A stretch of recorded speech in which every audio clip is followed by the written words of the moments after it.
Hello बच्चों, पिछली class में हमने अर्थमेटिक प्रोग्रेशन की एक्सरसाइज 5.2 के क्वेश्चन नंबर 1 से लेके 10 नंबर तक के क्वेश्चन को सॉल्व किया था। आज सॉल्व करेंगे बाकी क्वेश्चंस को। तो देखें 11वां क्वेश्चन हमारे पास है। हमसे पूछा गया है कि एक एपी जो है 3, 15, 27, 39 इसका कौन सा टर्म 54 टर्म से 132 ज़्यादा होगा। तो पहले तो हमें 154 टर्म की वैल्यू निकालनी होगी, तो पहले से सॉल्व करें। तो देखिए ए की वैल्यू हमारे पास कितनी है, 3 है। डी की वैल्यू कितनी हुई, A2 माइनस A1 मतलब 15 माइनस 3, तो डी हुआ हमारे पास 12। हमें निकालना है पहले 54th टर्म। तो 54 टर्म को आप क्या लिख सकते हैं, 54 को आप लिख सकते हैं A प्लस 53D।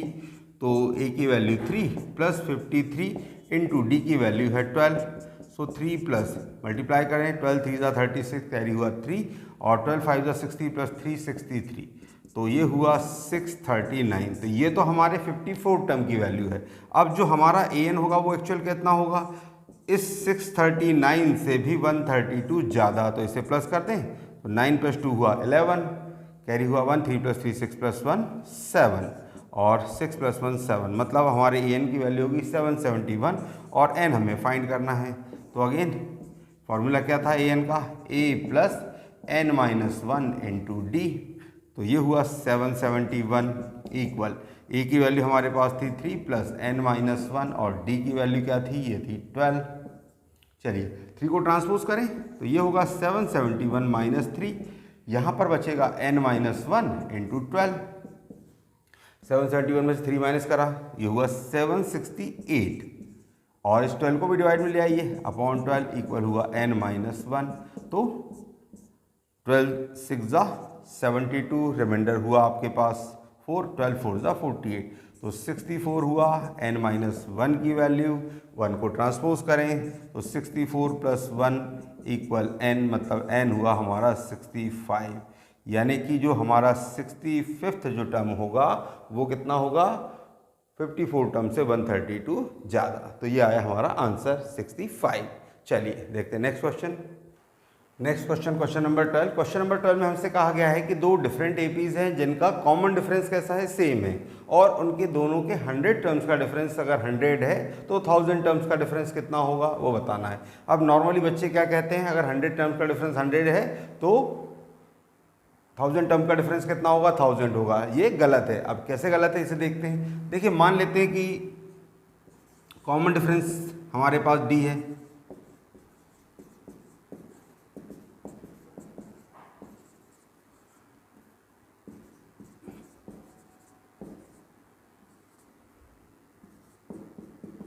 और फर्स्ट टर्म जो हमारे एपी के,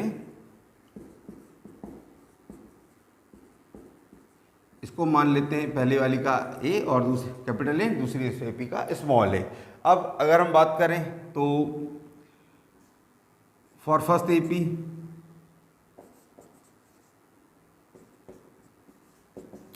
हंड्रेड टर्म की बात करें तो जो ए 100 होगा हमारा कितना होगा, वो ये होगा हमारे a प्लस 99 डी के इक्वल। और सेकेंड एपी के लिए कितना होगा, ये होगा a 100 की जो वैल्यू होगी वो कितनी होगी, स्मॉल a प्लस 99 डी। अब जो क्वेश्चन में कंडीशन कही गई है कि इन दोनों का डिफरेंस 100 है, मतलब a plus 99 D minus a plus 99 D, इसकी वैल्यू 100 है। तो इसे अगर आप ब्रैकेट ओपन करते हैं तो क्या होगा, a plus 99 D minus a plus, और ये भी क्या होगा, माइनस होगा 99 डी इक्वल 100। देखिए ये दोनों तो सेम थे, कैंसिल हो गए, मतलब हमारे पास बचा a माइनस a इक्वल 100। तो इसे आप इसी तरीके से लिखकर छोड़ दें। अब हमसे कहा गया 1000 टर्म, तो फर्स्ट एपी की बात करें तो 1000 टर्म क्या होगा, a 1000 की अगर हम बात करते हैं तो ये कितना होगा, ये होगा a प्लस 999 डी। और सेकेंड एपी के लिए क्या होगा, a 1000 हमारे पास होगा a प्लस 999 डी। अब इनके अगर डिफरेंस को देखें तो क्या होगा, a plus 999 D minus small a plus 999 D. Bracket open करें, a प्लस 999 डी और जब ब्रैकेट ओपन होगा तो ये होगा -a और -990।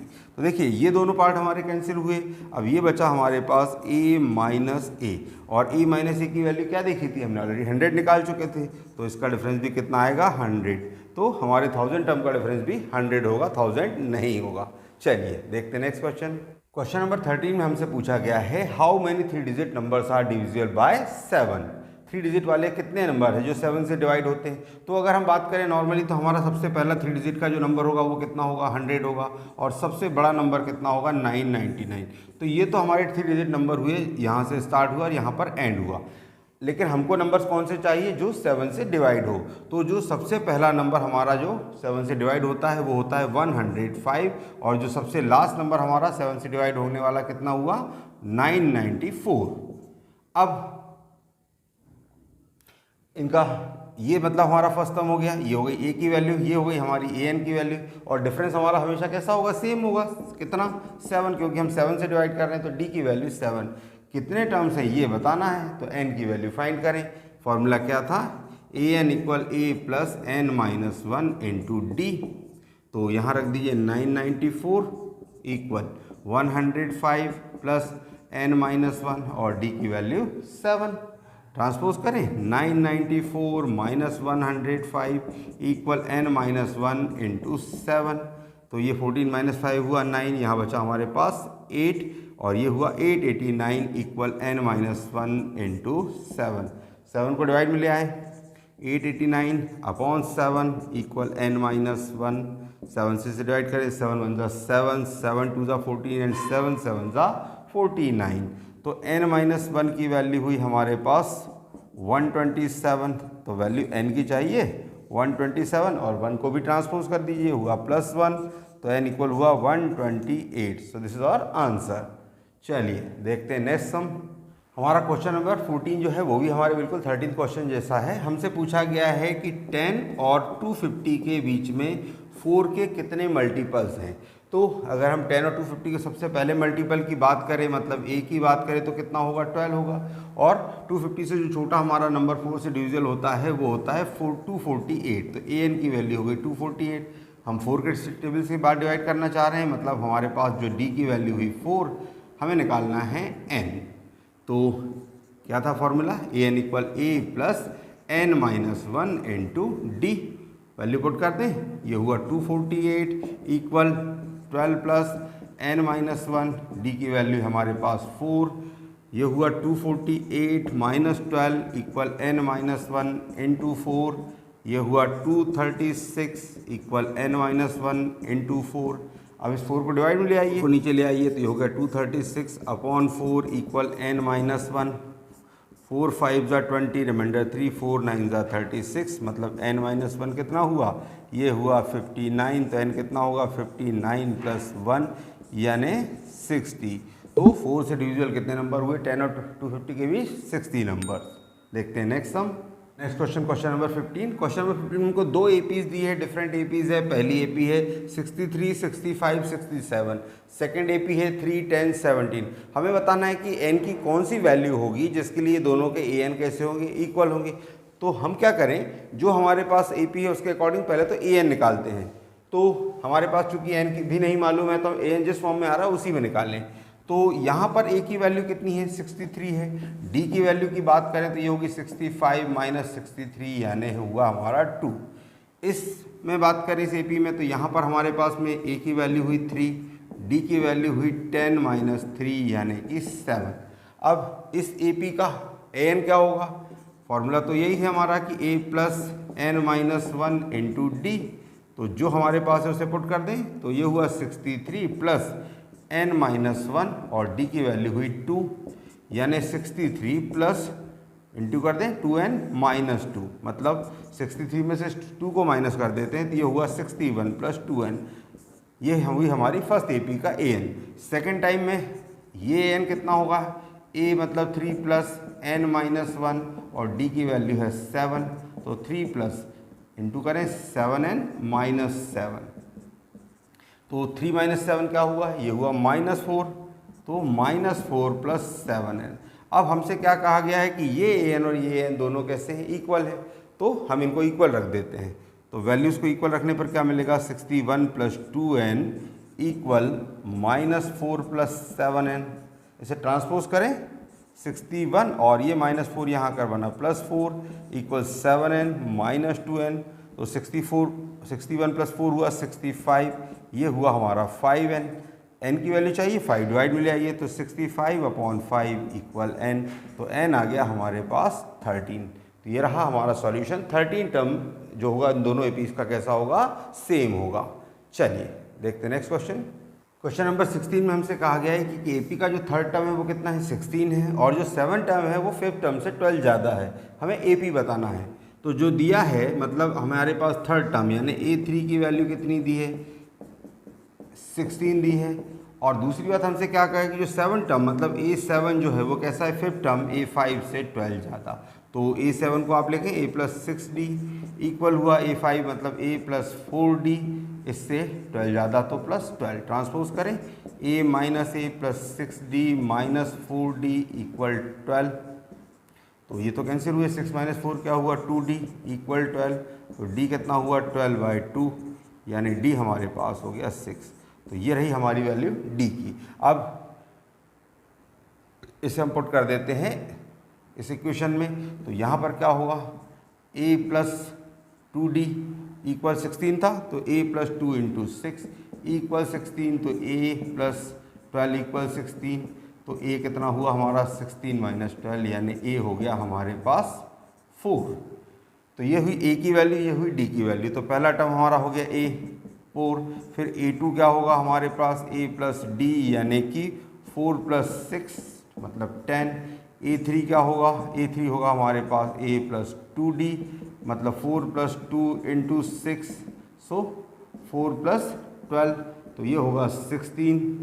A4 क्या होगा, A + 3D मतलब 4 + 3 × 6, तो ये हुआ 4 + 18, तो कितना हुआ 22।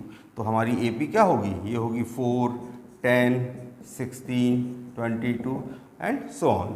तो ये रही हमारी AP। चलिए देखते हैं नेक्स्ट सम। क्वेश्चन नंबर 17 हमारा, हमें कहा गया है find the 20 term from the last term of AP 3, 8, 13 up to 253। तो ये AP हमें दिए हैं, इसके लास्ट टर्म से हमें कौन सा नंबर का टर्म बताना है, 20 नंबर का टर्म। देखिए नॉर्मली हम D की बात करें तो D क्या होगा, A2 - A1 मतलब 8 - 3 कितना होगा, 5। अब हमारा जो फॉर्मूला होता है AN का क्या होता है, A + n - 1 × D होता है। अब हम लास्ट से अगर निकाल रहे हैं तो फॉर्मूला में चेंज होगा, L और प्लस ये क्या होगा, -n - 1 × D। तो यहाँ पर L की वैल्यू क्या है हमारे पास, लास्ट टर्म की वैल्यू है 253। तो यहाँ रख दीजिए 253 माइनस n हमारे पास कितना है 20, 20 - 1 और D की वैल्यू 5 मतलब 253 - 19 × 5 और ये हुआ 253 - 95। माइनस कर लें, 13 - 5 हुआ 8, यहाँ बचा आपके पास 24, 24 - 9 कितना हुआ 15। तो हमारा आंसर कितना होगा 158। तो लास्ट से हमारा जो 20 नंबर का टर्म कितना होगा 158। चलिए देखते हैं नेक्स्ट क्वेश्चन। क्वेश्चन नंबर 18 में हमसे कहा गया है कि एक AP के 4th और 8th टर्म का सम 24 है, 6th और 10th टर्म का सम 44 है। हमें AP के 3 टर्म बताना है। तो चलिए जो दिया है उस पर फोकस करें। 4th टर्म मतलब A + 3D और 8th टर्म मतलब A + 7D। इन दोनों का जो सम होगा वो कितना होगा 24, यानी कि इन्हें प्लस कर लेते, ये हुआ 2A + 10D = 24। इक्वेशन को 2 छोटा करने के लिए 2 से डिवाइड कर दें, तो ये होगा A + 5D = 12। इसे इक्वेशन नंबर 1 दे दीजिए।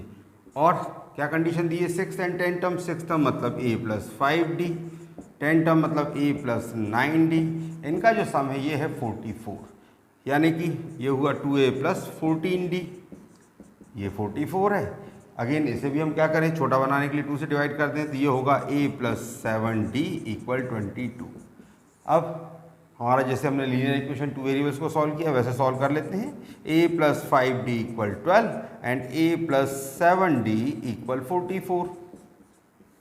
सब्ट्रैक्शन करेंगे, ये हुआ माइनस। देखिए 5D में 7D को माइनस करेंगे तो क्या बचेगा हमारे पास 2D, वो भी माइनस का मीन के साथ, और 12 में से 44 को माइनस करेंगे कितना, सॉरी यहाँ पर हमारे पास कितना है 22, 12 माइनस 22 हुआ -10, माइनस से माइनस कैंसिल, तो d कितना हुआ 10/2 यानी d हुआ हमारा 5। तो ये हुई हमारे d की वैल्यू। अब इसे पुट कर दीजिए किसी इक्वेशन में, चलिए इक्वेशन 1 में पुट कर देते हैं। तो ये हुआ a + 5 × 2 = 12, सो a + 5 2 = 10 = 12। तो ये कितना हुआ 12 - 10, तो हुआ a हुआ हमारा 2। तो ये हो गई वैल्यू a की। 3 टर्म मतलब हमारे पास a1, a2, a3। तो a1 मतलब a हुआ, a2 हमारा a + d और a3 a + 2d। तो a की वैल्यू तो 2 है, a + d मतलब क्या होगा 2 + 5 7, और थर्ड टर्म हमारा होगा a2 + 2 × 5 मतलब 2 + 10 यानी 12। तो हमारी ए पी क्या होगी 2, 7, 12 एंड सो ऑन। तो ये रहे हमारे टर्म्स। चलिए देखते हैं नेक्स्ट क्वेश्चन को। 19th क्वेश्चन में हमें दिया गया है कि सुब्बा राव ने कंपनी में वर्किंग शुरू की थी 1995 में, और उस समय उसकी सैलरी कितनी थी 5000, और उसको पर ईयर कितना इंक्रीमेंट मिल रहा है 200 रुपीज़ का इनकम इंक्रीमेंट मिल रहा है। हमें बताना है कि उसकी इनकम जो है 7000 किस ईयर में होगी, मतलब कितने साल बाद होगी। तो देखिए स्टार्टिंग जिससे की वो तो हमारा फर्स्ट टर्म हो गया ए, तो ए की वैल्यू हो गई हमारे पास 5000। अब जो हमारा हर साल जो इंक्रीमेंट होगा वो किसका काम करेगा, कॉमन डिफरेंस का, तो वो हो गया डी हो गया हमारे पास 200, और लास्ट सैलरी क्या होगी हमारी ए एन होगी जो कि कितनी हो गई 7000। हमें निकालना है नंबर ऑफ टर्म्स, मतलब कितने साल में ये होगी, तो एन फाइंड करेंगे। तो यहाँ फॉर्मूला हमारा ए एन इक्वल हुआ ए + n-1 × डी।